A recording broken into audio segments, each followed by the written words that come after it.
Hello everyone. Today also we continue with a new topic, polynomials, but we start with new practice set 3.2. So see in this, the question is use the given letters to write the answer. इसका मतलब है जो question में दिया हुआ letters रहेगा, कुछ letters, वो लेटर्स यूज करके ही अपने को आंसर लिखना है. So see the first one. There are 8 trees in the village. Let करके एक विलेज है और उसमें 8 trees है, मतलब नंबर ऑफ ट्रीज आर 8.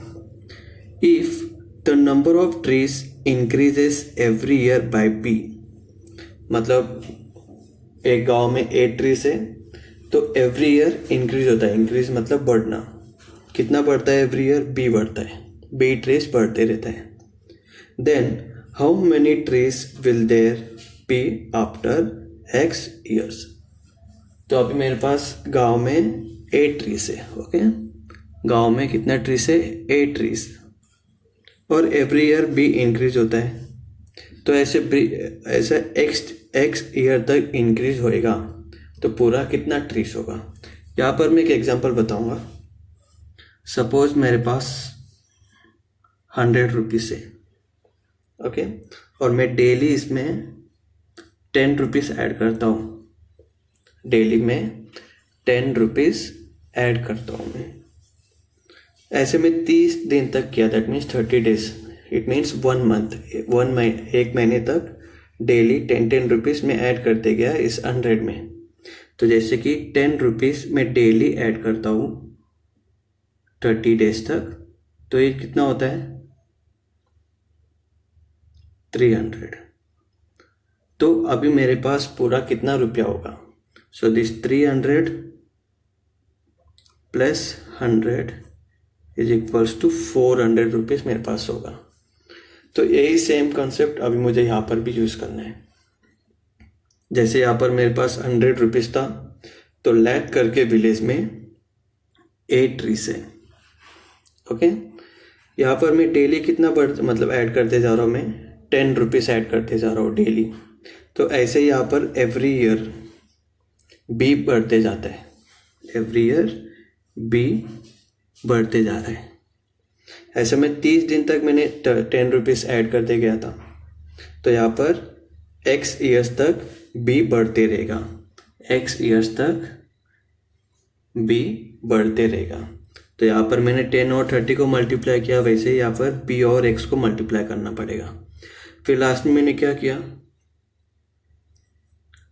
ये जो आया मल्टीप्लाई, उसको मैंने किससे प्लस किया? जो मेरे पास ऑलरेडी था, जो मेरे पास ऑलरेडी 100 रुपीज़ था, तो उसको इससे मैंने ऐड किया. तो वैसे ही यहाँ पर मैं आपको ये सब सॉल्व करके दिखाऊंगा. First step, number of trees in a village. Village में कितना ट्रीज था? 8 ट्रीज था. जैसे कि मेरे पास 100 रुपीज़ था, है ना. Now yearly increases in number of trees, b trees. Okay, yearly कितना इंक्रीज होता है? बी इंक्रीज होता है. जैसे कि मैं यहाँ पर डेली 10-10 रुपया इंक्रीज कर रहा था मैं, मतलब इंक्रीज मतलब एडिशन ही होता है. ओके, तो therefore increase in number of trees after x years, मतलब कुछ साल के बाद. एक्स मतलब कुछ साल. जैसे कि यहाँ पर 30 दिन, मैं ऐसे 10-10 रुपया 30 दिन तक ऐड करते रहूँगा, तो कितना ऐड हो जाएगा? पूरा 300 ऐड होगा. वैसे मतलब मल्टीप्लाई किया ना मैंने, तो इन दोनों को मल्टीप्लाई करने का, that means b x. Okay, this is a b x. अब लास्ट में क्या है देखो, therefore number of trees in a village after x years, मतलब एक्स ईयर्स में पूरा इतना इंक्रीज होगा. लेकिन ऑलरेडी ए ट्रीज था ना विलेज में. जैसे कि मेरे पास ऑलरेडी 100 रुपीज़ था और डेली 10 रुपीज़ ऐड करते जाऊंगा तो 300 होगा. तो अब मेरे पास पूरा कितना रहेगा? 300 प्लस 100, 400. वैसे ही यहाँ पर भी ऑलरेडी एक्स ट्रीज था और प्लस इतना होगा, मतलब पूरा टोटल इतना ट्रीज होगा। Therefore there are total a plus b x. Okay, समझ में आ रहेगा? ए एग्जाम्पल थ्रू ये सब मैंने समझाया। तो गांव में 8 ट्रीज था, हर साल बी इंक्रीज होता है, ऐसे x साल तक इंक्रीज होता है तो इतना होगा, तो पूरा total trees a plus b x होगा। अब हम ऐसे ही सेकेंड सम देखते हैं। For the parade there are y students. Parade मतलब जैसे स्कूल में होते रहता है परेड, आपको पता ही है। तो रो वाइज बच्चे खड़े हैं। ओके, तो एक रो में वाई स्टूडेंट्स हैं। Okay, y students in each row and x such rows are form. तो ऐसा एक्स रो से, एक रो में वाई स्टूडेंट्स है और ऐसा एक्स रोज है। Then how many students are there for the parade in all. यहाँ पर भी मैं एक एग्जांपल बताऊंगा। यहाँ पर समझो कि 3 रोज है। ओके, एक रो में 4 बच्चे, 1 2 3 4, ऐसे एक रो में 4 बच्चे हैं। तो ऐसा इधर भी रहेगा, 1 2 3 4, 1 2 3 4। तो 3 रोज और एक रो में 4 बच्चे, तो पूरा कितना स्टूडेंट्स हुआ? तो इसके लिए मैं क्या करूँगा, simply 3 multiply by 4 I will get 12 answer.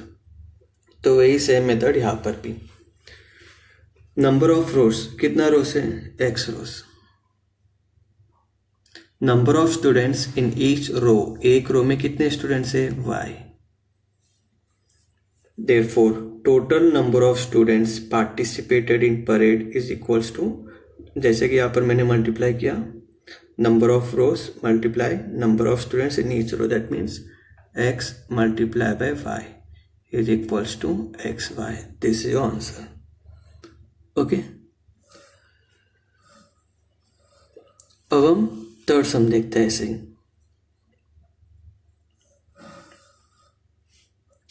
देखो third some,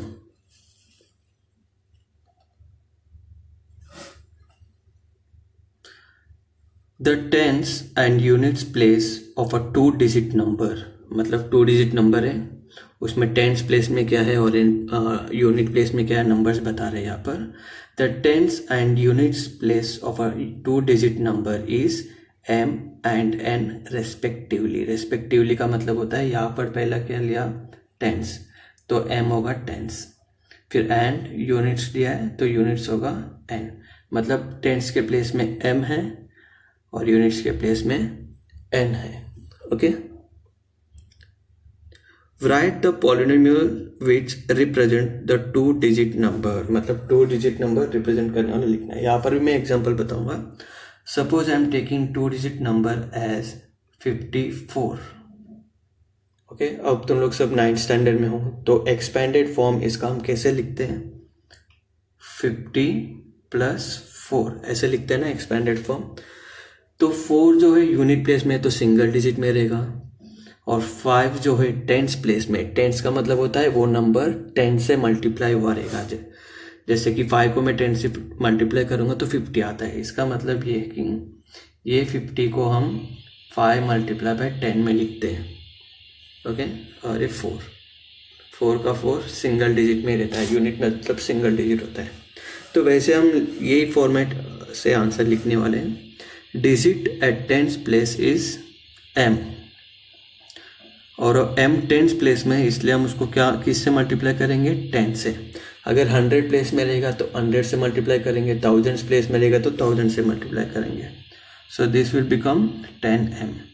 and digit at units place यानी दैट इज अ सिंगल, इसको भी हम मल्टीप्लाई करते हैं एग्जैक्टली 1 से, तो हो जाता है n, इसलिए वो स्टेप लिखने का ज़रूरत नहीं है, डायरेक्ट n आ जाएगा। ओके, देयरफॉर 2 डिजिट नंबर जैसे कि एक्सपेंडेड फॉर्म में लिखना है, तो मतलब एक्सपेंडेड फॉर्म मतलब क्या हो जाएगा, 10m + n, 10m + n। So this is your answer. Okay, अब क्वेश्चन नंबर 2 पे जाते हैं जरा। It is also very simple, बस ऐड करना है, add the given polynomials. Addition कैसे करते हैं हम, लाइक टर्म्स मतलब सेम, मतलब वो जिसका पावर सेम होगा वही नंबर को हम ऐड कर सकते हैं। तो यहाँ पर देखो दो पॉलिनोमियल्स दिया है, दोनों को ऐड करना है। तो is a one polynomial of three terms होता है तो क्या बोलते हैं, ट्राइनोमियल्स। यहाँ पर एक्स क्यूब है, यहाँ पर 5x³ है, -2x² + 2x -9 + 9, मतलब ये पूरा टर्म को ये पूरे टर्म से प्लस करना है। तो कैसे आएगा, this is equals to x³ -2x² -9 + 5x³ + 2x + 9। ये पूरा मैंने एज इट इज़ क्वेश्चन ही कॉपी किया, बस इसके बदले में मैं प्लस लिखा क्योंकि ऐड करने बोला है इसलिए। ओके, अब ऐड करते टाइम क्या करना है, this is equals to like terms को सब साथ में लिखने का। जैसे कि ए क्यूब का टर्म है x³, तो यही सेम टर्म को ढूंढने का कहाँ पर है, ये मतलब ये दोनों को साथ में लिखने का। जैसे कि x³ और 5x³ का साइन क्या है, प्लस, ये हो गया। अब नेक्स्ट टर्म कौन सा है, स्क्वायर का टर्म है। ओके, जैसे कि -2x², तो स्क्वायर का टर्म एक और है क्या, नहीं, तो वो एज इट इज वैसे ही सिंगल में रहेगा।